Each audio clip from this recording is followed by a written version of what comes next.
दोस्तों, देश में गुरुजी हैं, बड़े गुरुजी हैं, मैं तो कहूंगा बड़े वाले हैं। छात्रों को नैतिकता का पाठ बड़े अच्छे ढंग से बताते हैं। उनकी फॉलोइंग भी करोड़ों में। सोशल मीडिया के दौर में खुद को विवादों से दूर किताब की दुनिया का छात्र बताते हैं, लेकिन उनके संस्थान का एक और कारनामा जब निकलकर सामने आया तो छात्रों के विश्वास को हिलाकर रख दिया। छात्रों के विश्वास को हिलाया तो फिर बवाल खड़ा हो गया। शिक्षा के नाम पर हो रही 420 की एक कहानी किसी और की नहीं है, बल्कि विकास दिव्यकीर्ति के दृष्टि की है, जिस पर एक बार फिर से सरकारी सोटा चला है। नमस्कार, मेरा नाम हिमांशु मिश्रा है। आप देख रहे हैं 4PM न्यूज नेटवर्क। दोस्तों, सबसे पहले क्या हुआ है ये जानिए। सीसीपीए यानी कि केंद्रीय उपभोक्ता संरक्षण प्राधिकरण ने दृष्टि आईएएस पर यूपीएससी सिविल सेवा परीक्षा 2022 के नतीजों के बारे में झूठा और भ्रामक विज्ञापन देने के आरोप में 5 लाख रुपए का जुर्माना लगाया है। सीसीपीए की माने तो दृष्टि आईएएस ने अपने प्रचार में गलत दावा किया कि उसने 216 से ज्यादा उम्मीदवारों को चयनित करवाया है। जांच के बाद सीसीपीए ने पाया कि यह दावा गलत था और इसमें इन उम्मीदवारों द्वारा चुने गए पाठ्यक्रमों के प्रकार और अवधि के बारे में महत्वपूर्ण जानकारियों को छिपाया गया। जांच में पाया गया कि दृष्टि आईएएस द्वारा दावा किए गए 216 उम्मीदवारों में से 162 यानी कि 75% ने यूपीएससी सिविल सर्विस एग्जामिनेशन के प्री और मेंस पास करने के बाद दृष्टि आईएएस के फ्री इंटरव्यू प्रैक्टिस प्रोग्राम में ही हिस्सा लिया था। इसके बाद केवल 54 छात्रों ने आईजीपी यानी कि इंटरव्यू गाइडेड प्रोग्राम और अन्य पाठ्यक्रमों में दाखिला लिया। सीसीपीए ने यह भी नोट किया कि इसी तरह के विज्ञापन के लिए दृष्टि आईएएस पर लगाया गया यह दूसरा जुर्माना है। इससे पहले सितंबर 2024 में यूपीएससी सीएसई 2021 में 150 से ज्यादा बच्चे सेलेक्ट हुए, ऐसा झूठा दावा किया गया था। संस्थान ने यूपीएससी सीएसई 2021 में 150 से ज्यादा चयन के अपने दावे के खिलाफ 161 उम्मीदवारों की डिटेल्स भी शेयर की थी। इसके बाद यह पाया गया इसमें कि इन 161 उम्मीदवारों में से 148 इंटरव्यू गाइडेंस प्रोग्राम में नामांकित थे, 7 मेंस मेंटरशिप प्रोग्राम में थे, 4 जीएस फाउंडेशन प्रोग्राम में थे और एक वैकल्पिक पाठ्यक्रम और एक अन्य उम्मीदवार था जिसका विवरण नहीं बताया गया, डिटेल्स नहीं थी। इस मामले में सीसीपीए ने 3 लाख रुपए का जुर्माना पहले लगाया था और भ्रामक विज्ञापन को बंद करने की चेतावनी दी थी। अब 5 लाख रुपए का जुर्माना लगाया गया है।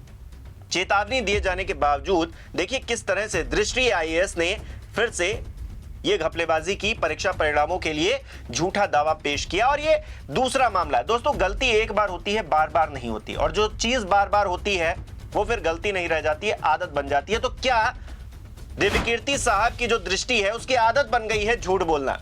क्योंकि दृष्टि आईएएस अगर खुद ही झूठे दावे कर रहा है तो बच्चों को सिखाएगा क्या झूठ बोलना? पीआईबी के मुताबिक जानकारी को जानबूझकर छिपाने से अभ्यर्थियों और जो अभिभावक हैं, जो पेरेंट्स हैं, उनको यह विश्वास हो गया कि यूपीएससी परीक्षा के सभी चरणों में उनकी सफलता के लिए दृष्टि आईएएस जिम्मेदार है, यानी कि कहीं ना कहीं बहुत बड़ा रोल प्ले किया उसने, जो उपभोक्ता संरक्षण अधिनियम 2019 की धारा 228 के तहत एक भ्रामक विज्ञापन कहलाएगा। हालांकि दृष्टि आईएएस इकलौता संस्थान नहीं है। आपको जानकर हैरानी होगी कि अब तक सीसीपीए ने भ्रामक विज्ञापनों के लिए तमाम कोचिंग संस्थानों को 54 नोटिस जारी कर दिए हैं। 26 कोचिंग संस्थानों पर 90 लाख से ज्यादा का जुर्माना भी ठोका जा चुका है। साथ ही ऐसे भ्रामक दावे बंद करने के निर्देश भी दिए गए हैं, लेकिन क्या करें, आदत है ना। सीसीपीए ने पाया है कि ऐसे सभी संस्थानों ने अपने विज्ञापनों में सफल अभ्यर्थियों द्वारा चुने गए पाठ्यक्रमों से जुड़ी हुई महत्वपूर्ण जानकारियों को छिपाया, जो उपभोक्ता संरक्षण अधिनियम 2019 के तहत भ्रामक विज्ञापन के बराबर होता है, जैसा कि मैंने पहले आपको बताया। जिस तरह बच्चों के भविष्य से खिलवाड़ किया जा रहा है, बड़े बड़े दावे कर अभिभावकों के पैसों से अपनी कोठियां खड़ी की जा रही हैं, शिक्षा को धंधा बना दिया गया है, लोग भड़के हुए हैं। सोशल मीडिया पर नेहा सिंह राठौर किसी परिचय की मोहताज नहीं है, वो लिख रही हैं, टूटेंगे सारे भ्रम धीरे धीरे। यानी कि जिस तरह से अपनी छवि को गढ़ा गया इन संस्थानों के द्वारा, चेहरे पर चेहरा चढ़ाया गया है, एक ना एक दिन तो सच बाहर आना ही था। और जब बाहर आ गया है तो फिर सबको पता लग गया है कि किस तरह से बच्चों को और उनके पेरेंट्स को मूर्ख बनाया जा रहा है। इसके अलावा ऋतिक सिंह हैं, वो क्या लिख रहे हैं, दूसरों को असूल सिद्धांत पढ़ाते पढ़ाते खुद सिक्कों की खनक में बहक गए, छात्रों से ही झूठ बोलने लगे। इनके दृष्टि आईएएस पर सीसीपीए ने 5 लाख का जुर्माना लगाया है क्योंकि ये सिलेक्शन का झूठा प्रचार करते थे। दूसरी बार जुर्माना लगा है दृष्टि आईएएस पर। इसके अलावा मनीष यादव जी क्या लिख रहे हैं, इस झूठी और भ्रामक दुनिया में दृष्टि आईएएस कोचिंग के संस्थापक विकास दिव्यकीर्ति गुरु जी ने भी भ्रामक ही बनाने का काम किया है। चोरी पकड़ी गई। मामला यूपीएससी सिविल सेवा परीक्षा 2022 में पास होने वाले छात्रों की संख्या पर गलत और भ्रामक विज्ञापन देने का था। सीसीपीए ने 5 लाख का जुर्माना ठोका है।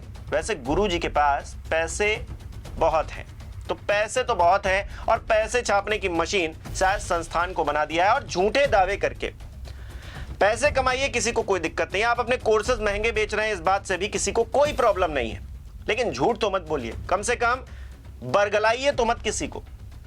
कुल मिलाकर ऐसी तस्वीर उभर कर सामने आ रही है दोस्तों कि ये जो बड़े बड़े संस्थान है ना, चमकते दमकते, खुद को नैतिकता और तजुर्बे का ठेकेदार बताते हैं, असल में वही फर्जी विज्ञापन के जरिए बच्चों और पेरेंट्स को गुमराह कर रहे हैं। नैतिकता का प्रवचन देने वाले ही अगर सबसे बड़े धोखेबाज निकल जाएं तो भरोसा किस पर किया जाए। अभी तक तो नेता झूठ बोला करते थे, हम धीरे धीरे करके उस बात के आदी हो रहे हैं कि नेता मंच पर खड़े होकर कोई भी झूठा दावा कर सकते हैं, लेकिन अब तो शिक्षक भी, शिक्षण संस्थान भी झूठ बोल रहे हैं, पैसे की चमक में अंधे हो चले, बच्चों के भविष्य के साथ खिलवाड़ कर रहे हैं एक तरह से। तो फिर क्या किया जाए? खैर, जो जैसा करता है वैसा भुगतता भी है, ये कहा जाता है। अब 5 लाख का जुर्माना लगा, इससे पहले 3 लाख का जुर्माना लगा था।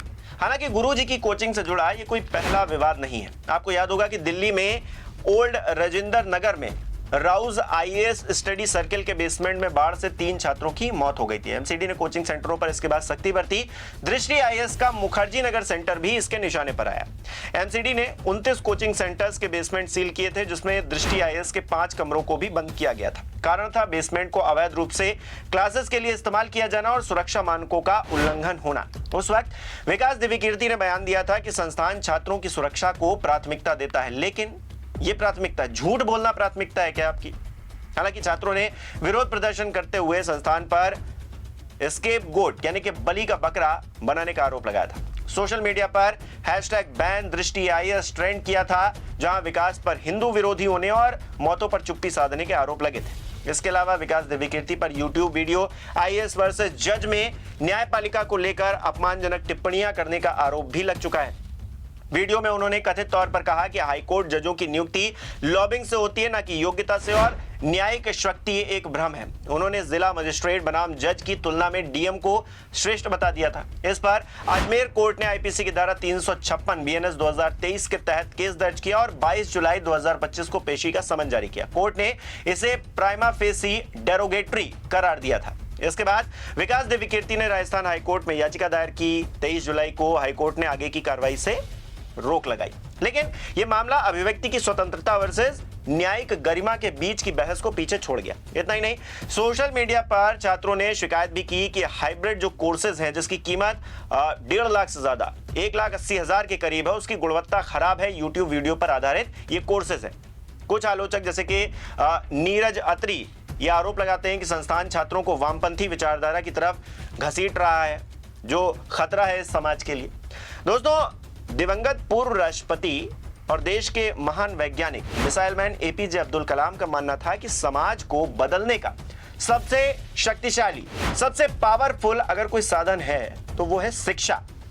उन्होंने छात्रों को सिर्फ एक विद्यार्थी के तौर पर नहीं देखा, बल्कि भविष्य के राष्ट्र निर्माता के तौर पर देखा। उनके विचार बहुत महान थे, बहुत शुद्ध थे, लेकिन आज उसी भविष्य को शिक्षा संस्थान झूठ का पुलिंदा पकड़ाकर ठग रहे हैं। सोचिए, ऐसे ढोंगी संस्थानों से पढ़कर जब एक बच्चा आईएएस, पीसीएस या कोई सिविल सर्विस में जाएगा तो क्या शिक्षा लेकर समाज की सेवा करेगा? झूठ बोलकर क्या वो समाज की सेवा कर पाएगा? उसके साथ जो व्यवहार हुआ, क्या वो उसको भूल पाएगा? बात सोचने वाली है। आपकी क्या राय है इस पर? हमें कमेंट करके जरूर बताइए। इस वीडियो को लाइक कीजिए, शेयर कीजिए और हमारे चैनल को सब्सक्राइब नहीं किया तो वो भी जरूर कीजिए।